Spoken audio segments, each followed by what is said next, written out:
Ito ang palatuntunan magtutuon ng pansin sa mga pangyayari at kaganapan sa ating kapaligiran. Digital Patrol. Tatalakay sa mga usaping panlipunan, mga isyong naglalagablak. Digital Patrol. Magbibigay daan sa inyong mga saloobin at karaingan. Digital Patrol. At ngayon, narito ang inyong pinagpipitakanan sa daigdig ng broadcast. Mula noon hanggang sa ngayon, si Captain Sel Baisa.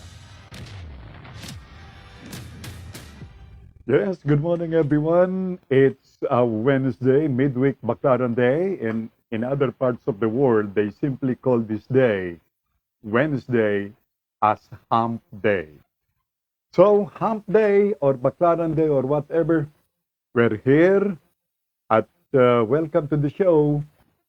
Ako po si Sel Baisa, till 11 o'clock, magkakasama-sama po tayo dito sa inyong paluntunang Digital Patrol sa Broad Streamcast Communicators. Yan po ang official platform o channel ng programa. Ako po si Sel Baisa, makakasama si Nash, ang aking technical director, ganoon din si Manita, ang aming chef. Well, without chef, well, nobody survives. Ano po? Okay. Bago ko mga tagapakinig, without much further ado, good morning. Ang benamanong pagbati mula kay Sherwin Marco Wee. Good morning, Sherwin. And of course, good morning, world. Good morning, universe. Good morning, planet. Kaya welcome to your Wednesday edition ng palatuntunang Digital Patrol.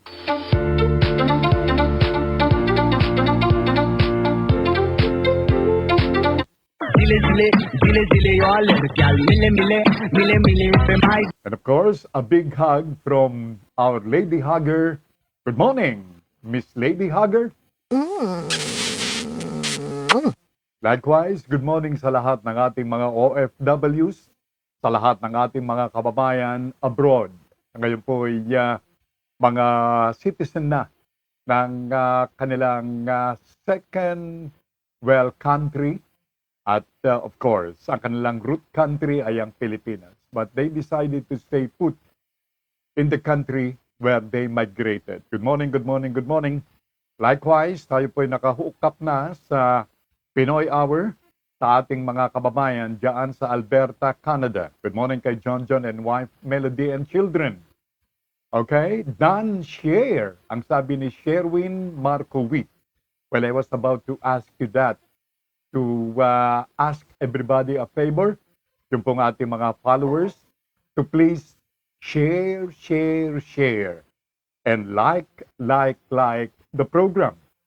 Sherwin Marco Wee added, Compadre Wilfredo Cruz Jr., where na you, here na me, ang sabi ni Sherwin. Well, anytime Sherwin, just wait. Well, I'm pretty sure Wilfredo Cruz Jr. of General Trias Cavite and family will, of course, announce that they are now officially watching the show with a message. Just wait. Okay? So, welcome to the show. From Montreal, Canada. Hindi rin nagpapahuli itong aking youngest sister. The youngest in the family, si Norma Baisa Suel. Uma, as I fondly call her. Okay? A nurse from one of the known hospitals in the globe. Ang Royal Vic Hospital sa Montreal, Canada. Hello, Norma.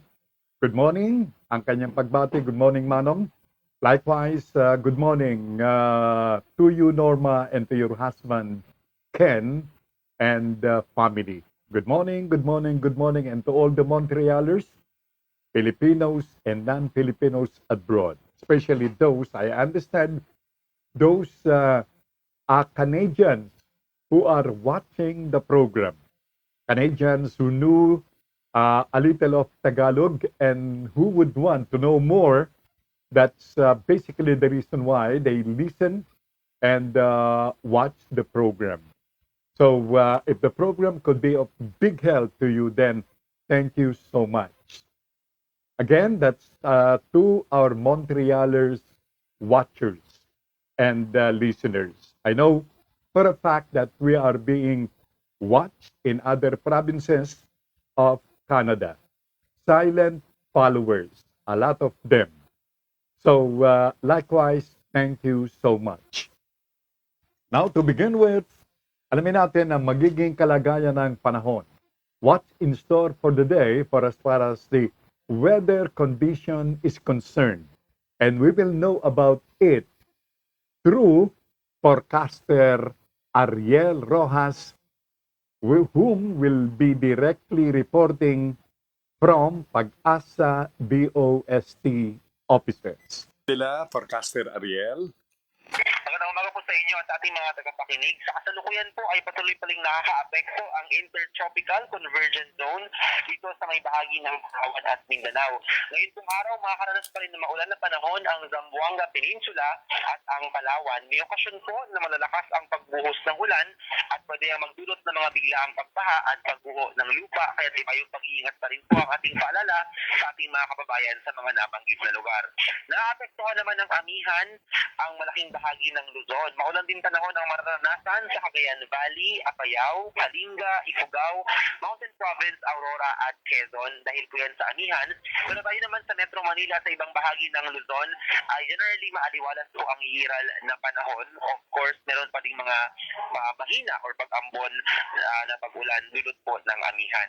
Sa ibang bahagi po ng ating bansa, makakaranas naman ng maalinsangan na panahon at may banta ng thunderstorms sa hapon at sa gabi. Ang atin lang pong paalala sa may bahagi ng Mindanao ay mas severe or mas malalakas ang thunderstorm at pwede pa rin magdulot ng mga pagbaha at pagguho ng lupa.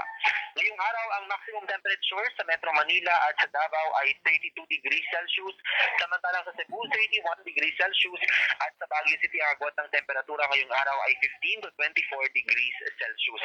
Bawal po munang pumalaot sa bahagi ng Batanes, Babuyan at Ilocos Norte at pa rin ang alon dulot ng amihan.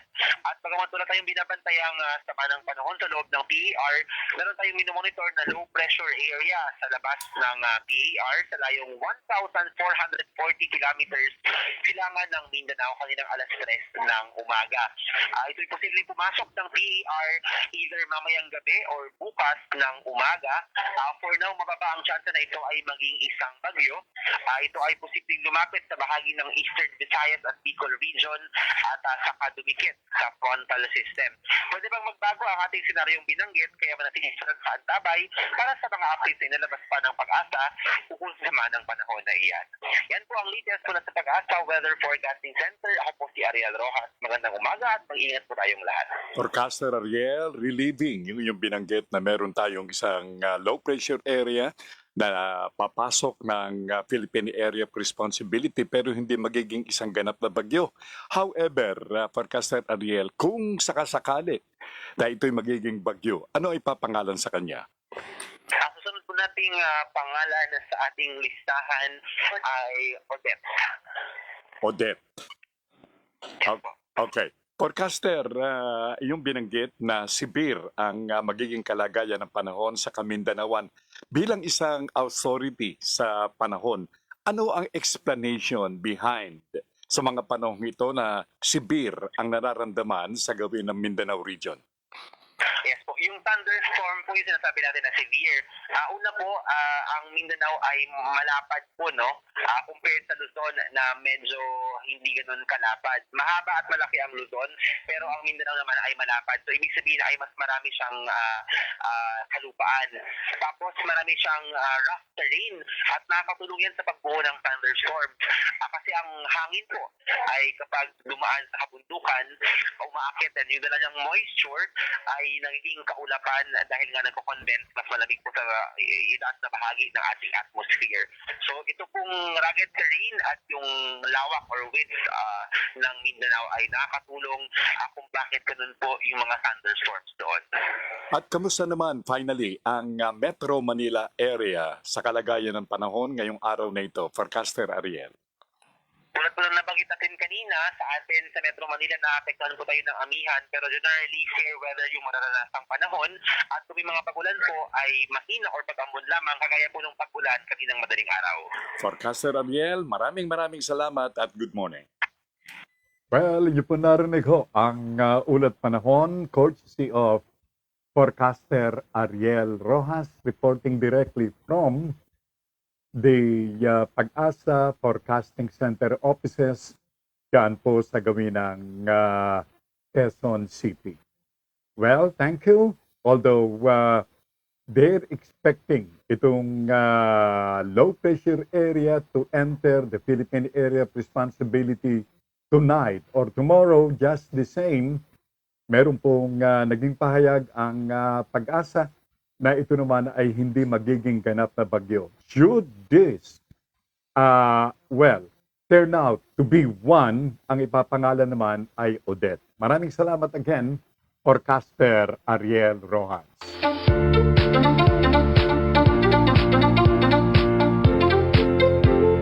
Kay Sherwin Marco Wies, sumagot na si Kawili Cruz Jr. ng General Trias, Cavite. Good morning kay Mrs. Cruz at sa kanilang uniko iho, ang Cruz family. Good morning, good morning, good morning. Pagbati ni Kawili, good morning po mga ka-digital patrol around the world, Captain Sel Baisa, Pinoy Hour, OFW Buhay na Bayani, at Sherwin Marco Wee. Ayan, Sherwin, ha? Ang reaction ni Kawili Cruz Jr. From Sipokot, diyan po sa Camarines Sur, Mirna Alcid Sekihor, long time no hear sa aking kasing ito. Ha? Hi to your husband Ed and children. Ang pagbati ni Mirna, good morning Sel Baisa, and to all your viewers and listeners, God bless everybody. Have a good day. Likewise, Mirna. Speaking of Kamsur, I'd like to pass ito pong aming pagpapaabot ng condolences ng inyong lingkod at ng Digital Patrol Program sa mga naulila ni Ginoong Alfonso Clemente. Si Ginoong Alfonso Clemente ng Ragay, Kamsur, ay sinundo na ng ating pong creator at isa sa mga nagdadalamhati sa kanyang pagyao ay ang husband o better half ng aking sister base in Montreal, Canada na si Gods Clemente. Nakababatang kapatid ng yumaong si Alfonso Clemente. Ang aming pong pakikiramay sa aking brother-in-law at sa family ng mga Clemente diyan sa Ragay, Kamsur. Bueno, sa iba pa mga kaganapan, mga gilo kong mga tagapakinig, dumako naman tayo sa COVID update. But before that, ang mga devotees na mga patungo ng Baclaran Church today, being Wednesday and Baclaran Day, ay pinapayagan na rin hindi gumamit ng face shield while inside the Baclaran Church. However, limitado pa rin yung pong bilang ng mga papayagang pumasok ng Baclaran Church. Yan po ang latest advisory the program received mula sa mga pare dyan po sa Baclaran Church. Okay? Now, from Samuel Gabot, good morning, Sammy Asintado Gabot, sa kanyang pinost na photo. Kanyang binabanggit na siya ay nandirito ngayon, nakamonitor sa program as simple as I'm here. Thank you so much sa Sammy Asintado Gabot. Thank you so much, Sammy.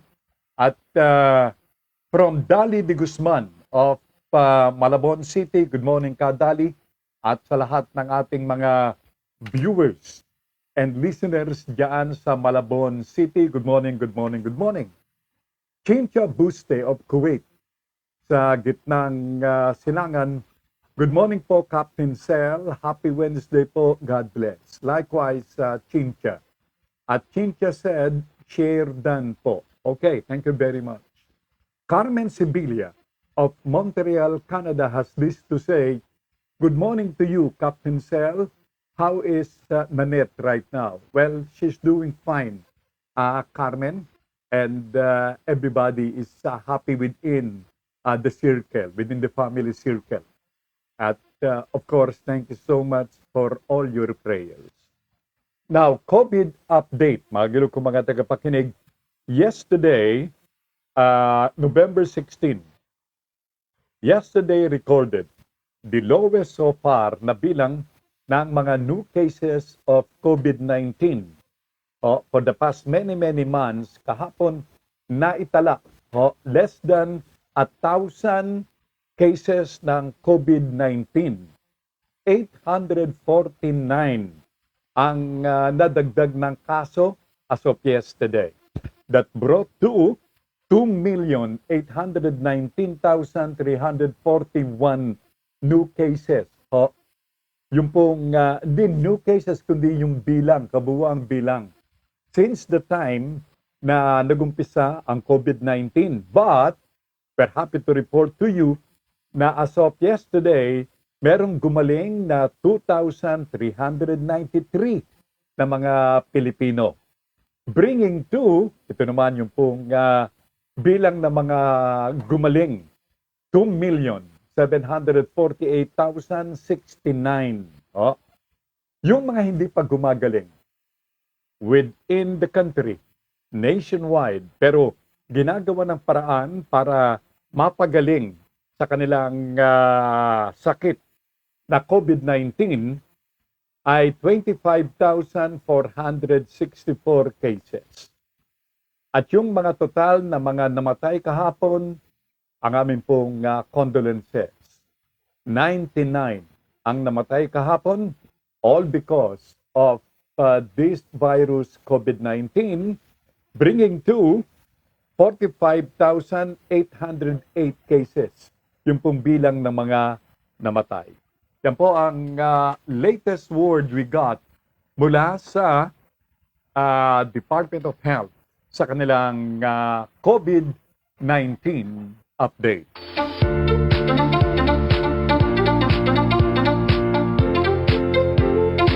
Now, tuloy-tuloy tayo sa pagkakalob sa inyo ng mga balitaan.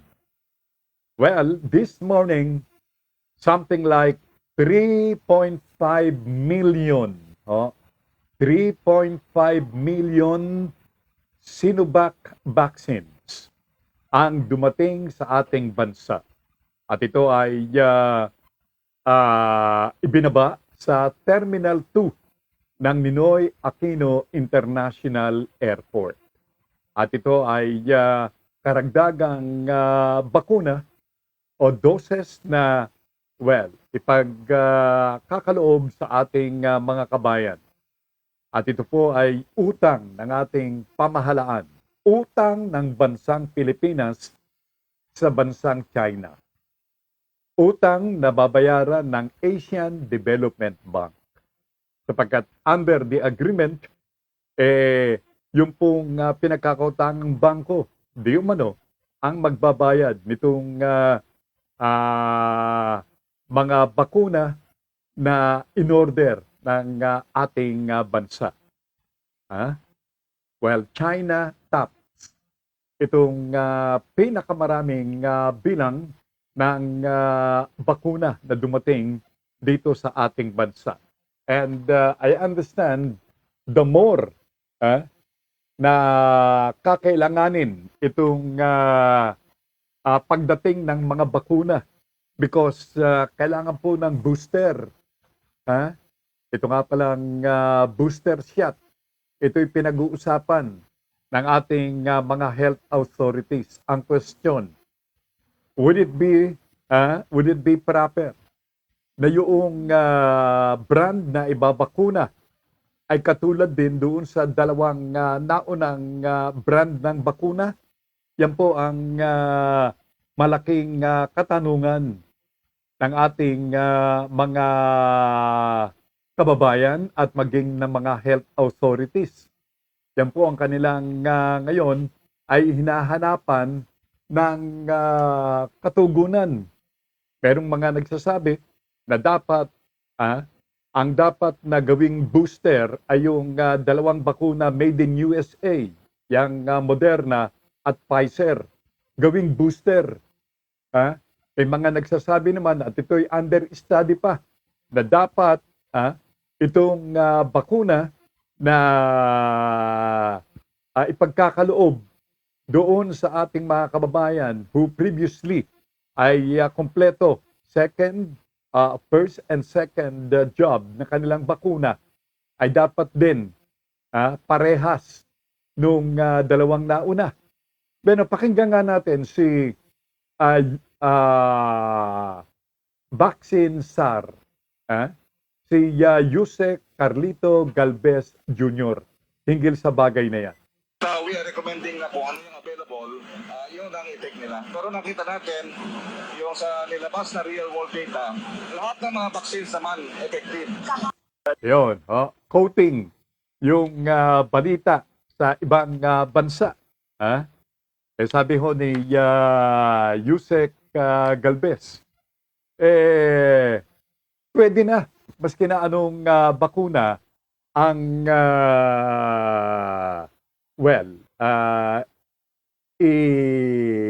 i-inject doon sa isang individual. Yun po ang sabi. Quoting yung mga ulat mula sa ibang bansa. Pero as far as FDA Director is concerned, ito po'y under study pa. Pag-aaralan pa kung nararapat na magkaroon ng ibang brand na ituturok o ibabakuna na sa isang nakakumpleto ng bakuna. Sapagkat, tandaan po ninyo, pagdating ng ika-6 na buwan, wala nang bisa yung bakuna na nasa loob ng inyong katawan. As simple as that. LB Baisa of Montreal, Canada. LB Baisa Clemente, hi Manong, and to all your watchers, stay safe everyone. Thank you very much. And again, we're asking everyone in Sandri to offer a prayer for the repose of the soul of, for the repose of the soul of the elder brother of my brother-in-law, Godes Clemente, Alfonso Clemente, who died in Ragay, Camarines Sur. All right. From my sister, another sister of yours truly from Dallas, Texas, USA, Preci Precious Estrada. I think she's back in Dallas, Texas, after a brief stay in California, in USA. Ang kanyang pagbate, good morning Manong and everyone watching. Likewise, the same greetings to you, Presi, and husband Hari and children. Okay? Thank you, thank you. Thank you very much. And to all, yung ating mga kababayan who are silently watching the program from Hawaii to the further part of USA. Good morning, or good evening, good afternoon, or good dawn sa lahat ng ating mga watchers. From the to the Pinuela family from us of New Jersey in California, USA. Good morning, Kokok Pinuela and family.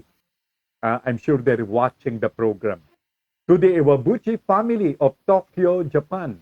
From our kababayan who's watching from Nagoya, Japan.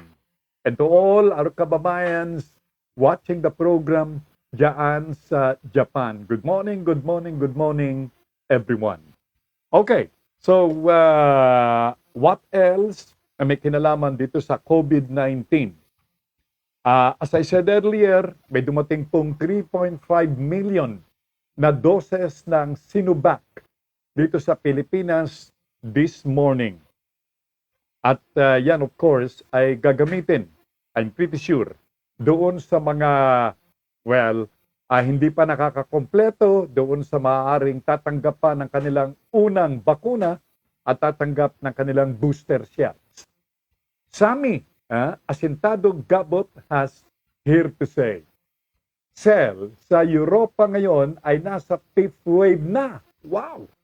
Oh, I will add that more further. Okay?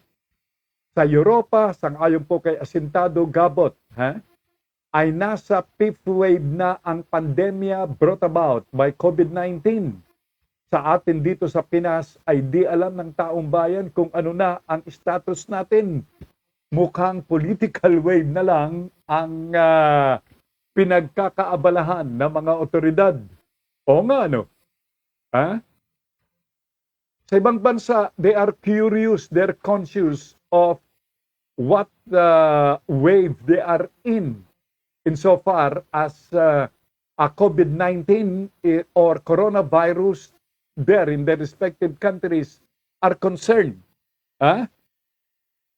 Alam niyo po ba, in addition to what Asintado Gabot had contributed to the show, thank you so much, Sami.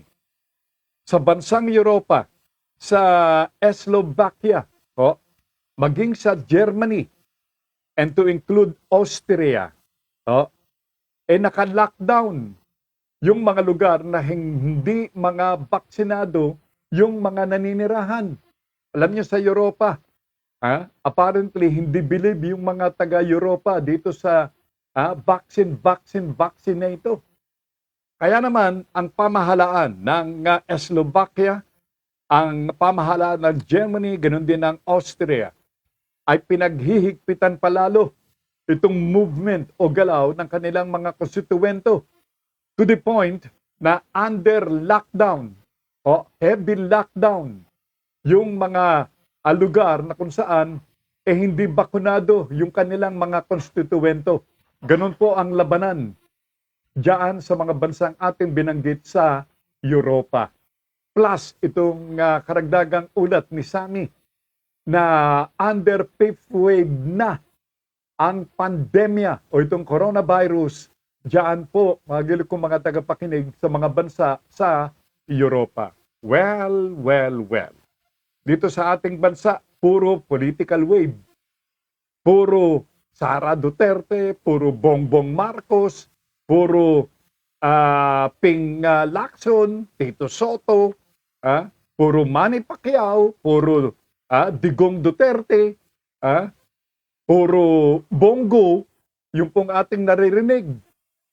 Kaya namang ang sabi nga ng aking 33 mga kumpare, mukhang ang gamot ng coronavirus sa Pilipinas ay eleksyon.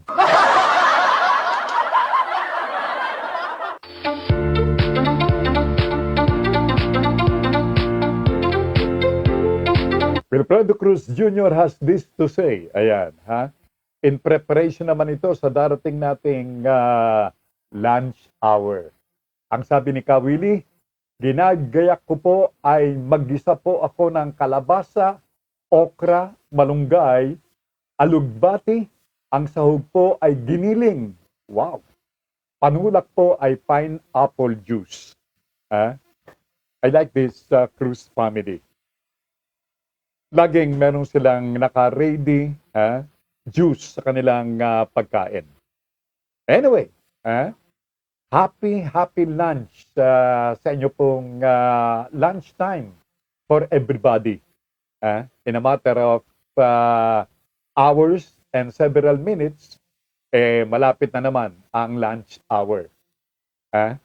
Yung amin pong chef dito, sabi ho ni umasa kanya, take a rest if possible. Pero Well, of course, once na ikaw ay masipag, hindi ata talaga maalis yung kasipagan. Ayun, narinig ko na naman ang aming kusina. Abalang muli, yes. Nagluluto na naman yung aming chef.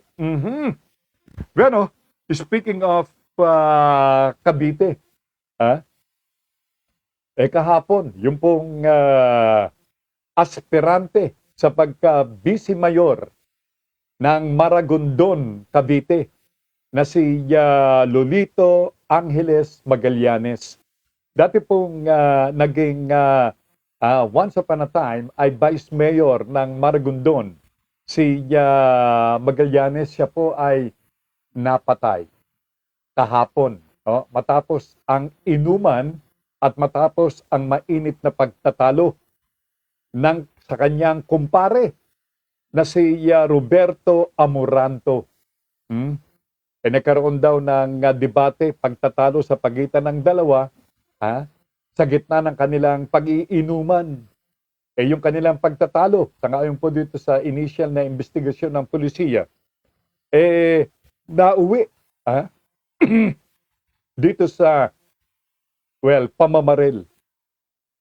At napatay si former vice mayor at aspirante sa pagka-vice mayor uli na si Lolito Angeles Magallanes.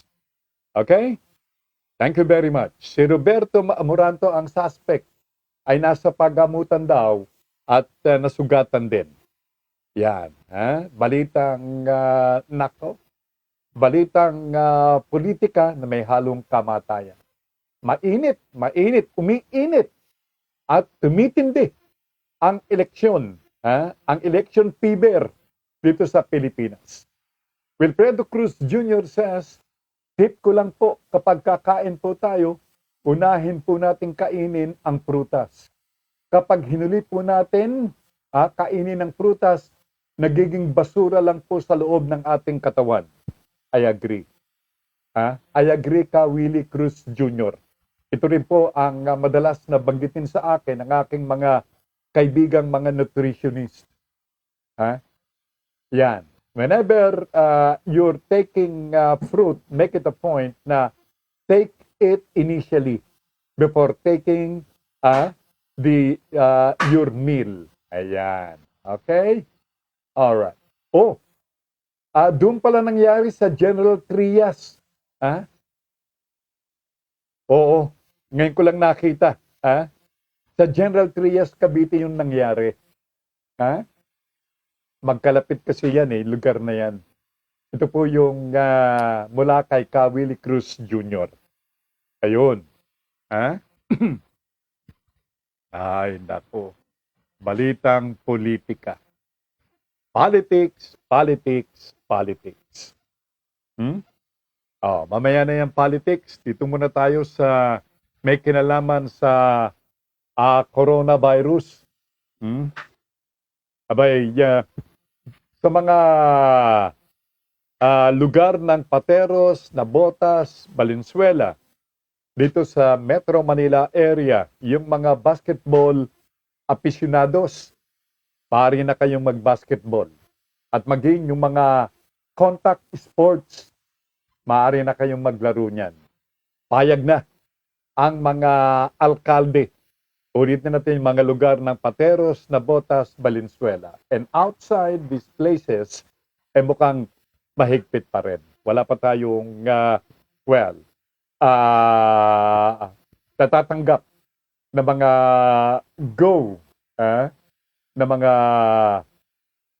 go signal from the mayor sa per se. Alright. So, what else? Mga gilog kong mga tagapakinig. Yung Department of Department of Education o DepEd, sa pamamagitan po ni Undersecretary ni Pomuceno Malaluan, has this to report and has this to say na may kaugnayan dito sa implementasyon ng pilot face-to-face classes. Pakinggan ho natin si DepEd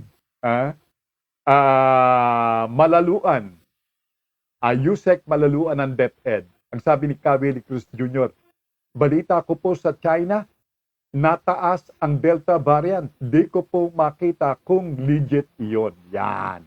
Coming from Willie Cruz Jr. Beno, katulad ng aking naunang naipahayag, pakinggan natin sa kanyang maiulat sa inyo si Yusek Malaluan in connection with dito sa pilot implementation ng face-to-face classes. Nung last meeting natin with the NCR mayors, we already showed them yung mga schools per city. Lahat ng cities will be represented na mga naghanda para dito sa pilot face-to-face. Medyo ibig sabihin, marami rin ginagawa. Hindi simple yung mag-umpisa ng face-to-face classes kasi may consultation sa mga magulang, dapat ay may permit yung mga magulang. Kailangan ihanda yung paaralan, yung physical distancing, yung mga signages, i-ensure na meron tayong hand washing facilities at saka meron tayong personal protective equipment. So, meron na tayong mga paaralan na pina-finalize. Ang kagabi lang ay may meeting tayo with regional directors including NCR at sa Lunes sila magbibigay ng final na schools that can immediately start with the pilot in gusto namin lahat ng region. Meron kasi ngayong 4 or so regions that were not represented in the original 20. That's NCR, Region 2, Cordillera Administrative Region, and Region 4B. So lahat ng mga regions na ito ay magkakaroon ng representative schools in this pilot. Yan po ang ulat sa inyo. Ulat na dumaan dito po sa Digital Patrol for everybody to know. At yan po ay mula kay DepEd Undersecretary Nepomuceno Malaluan. Itong hinggil sa pilot implementation ng face-to-face classes. But that will come as a big relief para sa ating mga ina ng tahanan. Sapagkat alam nyo, ang mother, yung madalas at kalimitang naiiwan sa bahay, at yung ama ng tahanan nagtatrabaho. Well, sakit sa ulo. At, you could just imagine the poor mother. Kung merong mga 2 o 3 anak na nasa elementarya, under this present setup, tuturuan mo yun while thinking and doing other household chores. Pakahirap mo yan, hindi ho ba? So, this will come as a big relief. Itong hinggil sa implementasyon ng face-to-face classes. Kaya lamang, itong mga paaralan, sapagkat mahigpit pa rin papairalin yung mga health protocols.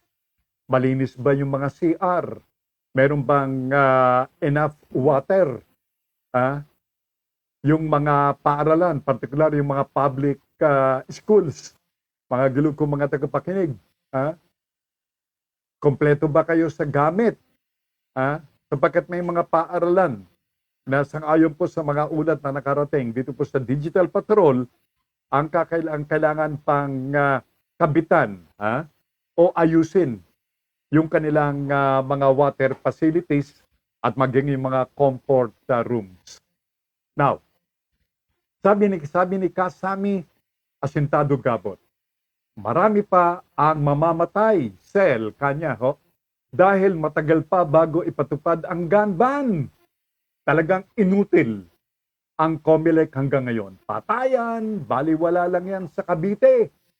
Malayo ang Maragondon sa General Trias, for your information. Thank you so much, Kasami. Alright. Mukhang kinumpirma ni Willie Cruz Jr. yung nabanggit ni Kasami Asintado. Maragondon, malayo po. medyo malapit doon ay Ternate, Cavite. Ibalik ang Oplan Sita, police visibility sa mga lansangan. Ayan, ha? Sa bagong kauupong hepe ng pambansang pulisiya. Ha? Walang iba kundi si PNP chief. Ha? Check nga natin. Si Lieutenant General Jonado Carlos. Paigtingin po ninyo, PNP chief, ang inyong police visibility. Kung gusto ninyong manahimik, ayan, nangyari na. Nabahira na ng dugo itong darating na halalan. Kaugnay ng pagkamatay dito sa isang vice mayor, aspirante sa pagka-vice alcalde diyan sa Cavite.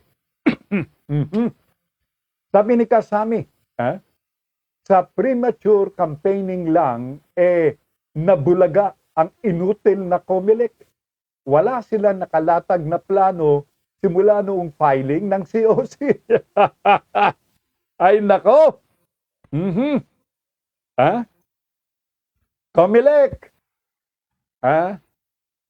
COMELEC, Commission on Elections.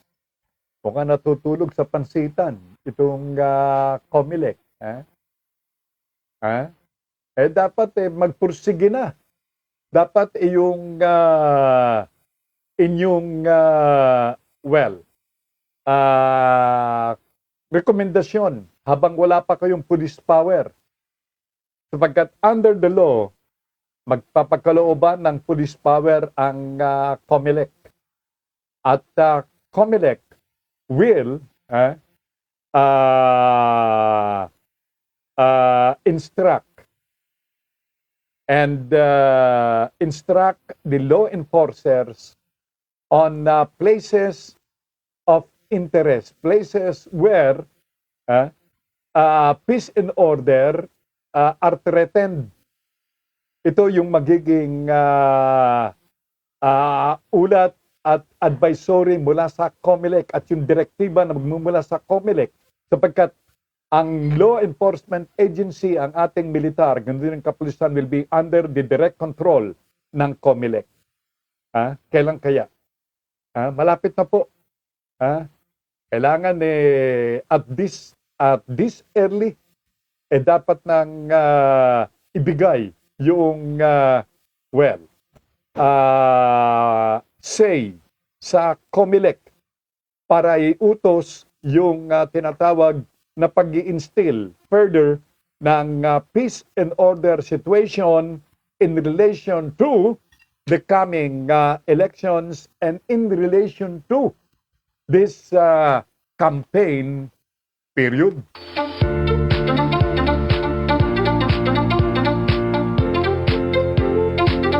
Okay, check your time pieces, the correct Philippine time. It's now 20 minutes bago sumapit ang 11 o'clock in the morning. Kasami Gabot has emphasized, inuulit ko, itong premature campaigning. Imagine, premature campaigning. Now, from that word alone, we were given the hint na wala pa pong campaign. Hindi pa nararapat na mangampanya ang mga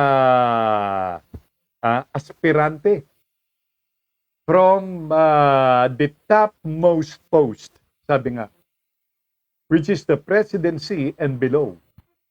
Pero ang problema, hindi na mapakali, mga gilukong mga tagapakinig. Atat na, sabi nga. Election na. Lahat kasi, tunog mananalo Siyempre, yan ay mula sa kanilang mga manok o yung kanilang mga bata-bata. Sino naman ang bata-bata na magsasabing, boss, tagilid tayo? Wala. Lahat yan sasabihin sa kanilang manok, panalo tayo. Dito sa lugar na ito, panalo tayo. Doon sa lugar na yon, panalo tayo. Nakausap ko na yung mayor, nakausap ko na yung barangay people, nakausap namin yung maraming mga nakatira. Panalo tayo, boss. Ganyan, iisa ang tunog niyan eh. Hindi ho ba? Siyempre, yun namang boss na aspirante. Ganun ba? Di ayos. Sabay bulong nung bata. Boss, kulang na kami ng pondo. Baka meron ka pa dyan.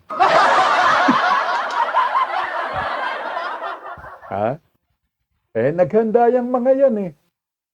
Ang tanong dyan papaano na ihanda yung gagamitin sa darating na campaign period yan. Hindi pa po campaign period. Ang sabi ng MMDA ni Willie Cruz Jr. referring sa MMDA. Hindi. Previous to that, ang sabi ni Willie Cruz, mukhang madugo ang pasok ng 2022 elections.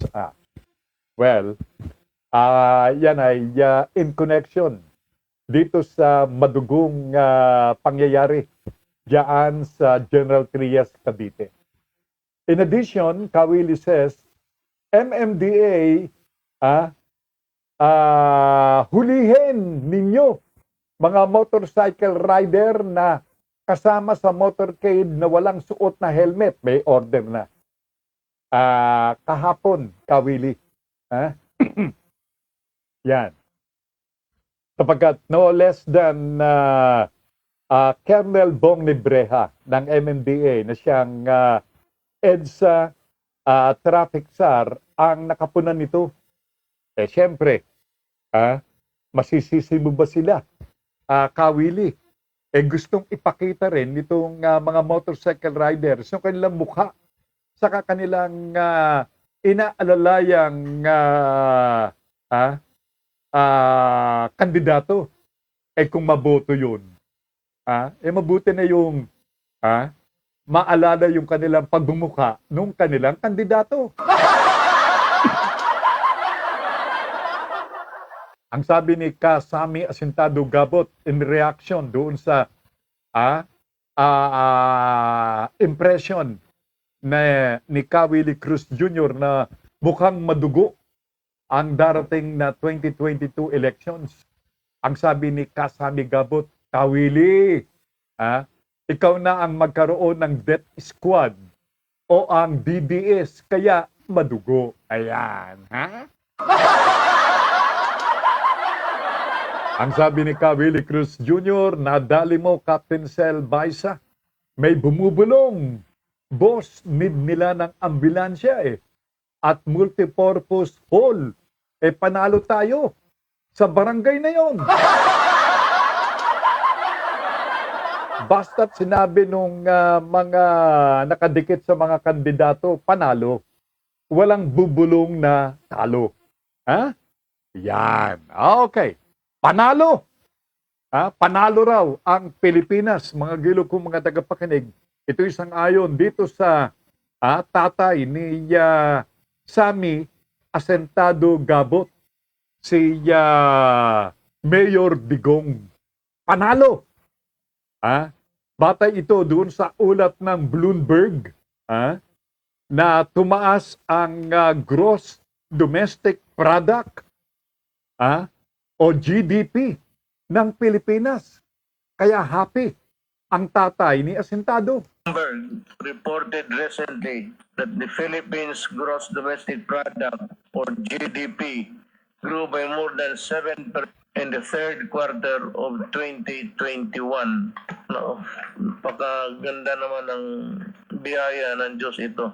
The growth was due to strong household consumption during this pandemic, and our economy can soon return to its pre-pandemic performance. This is truly a good and welcome news because it affirms that our strategies are correct in balancing health and economy. Yun. Sakayan po sa tatay ni Asintado.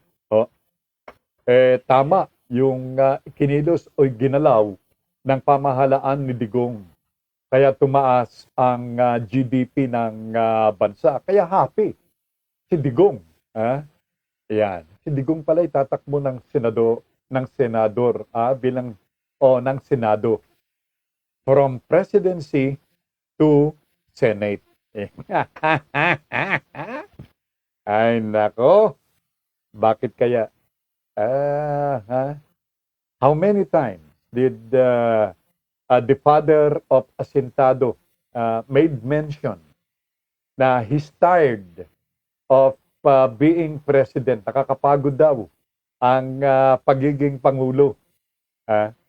At kanyang sinabi, hindi lamang minsan sa kanyang anak na si Sara Duterte, na huwag kang tumakbo bilang pangulo.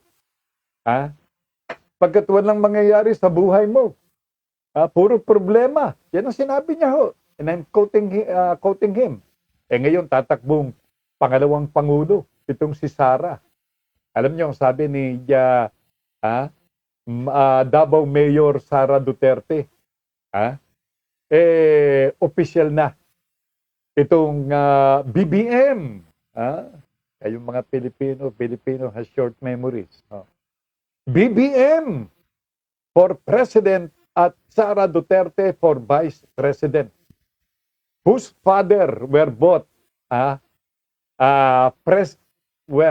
became presidents ng ating bansa. Dynasty. Nako. Ang sabi ni Kasami Asintado Gabot, mayroon na tayo nakaabang na speaker ng House of Representatives. Representatives. Yan. Unopposed sa 2nd District ng Pampanga, itong si Gloria Macaraig Macapagal Arroyo. Bakit ba ayaw umalis? Ang sarap kapag ikaw ay official dito, meron ka pang gwardiya. Meron ka pang security. Saan ka makakakita ng ganyan? Ay, naku, buhay, oo. Kaya yung ating mga magagaling na mga Pilipino, ayaw pumasok ng politika, Magagaling, marami ho dyan. Marami. Hindi ko na ho palalayuin. Dito lang ho sa BSC. Meron pong mga grupo na magagaling nating mga would-be leaders. Nang tanungin ko, ayaw, sabi nila. Kaya ang naiiwan, itong mga tinamaan na magaling na ayaw umalis sa kanilang pagkakaupo, mainit na. Yung upuan na kanilang inuupuan, ayaw pang mag-alisan.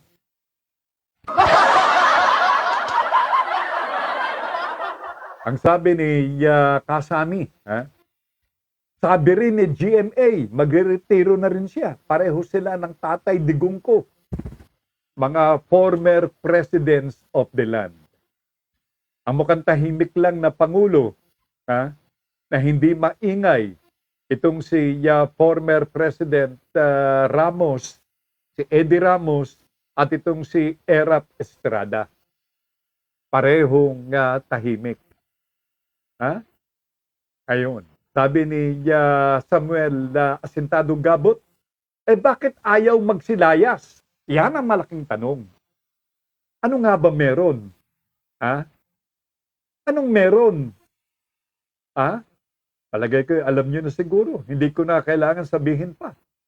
Sabi ni Willie Cruz Jr., nakadaong ang dalawang submarino ng Ruso sa Manila Bay. Ayun.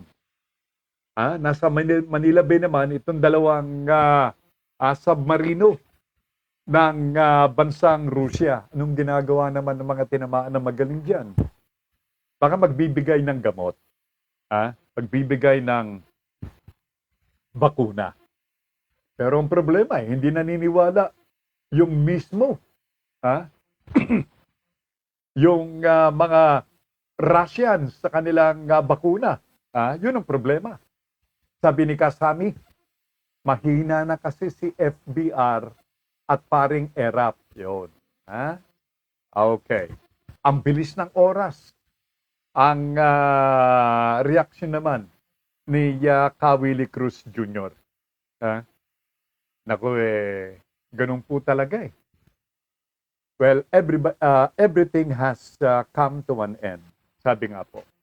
And the program is no exemption to the rule. Eh? But anyway, God willing, muli po tayong babalik bukas. At sana yung ating net provider, agahan nyo naman. Impunto bukas.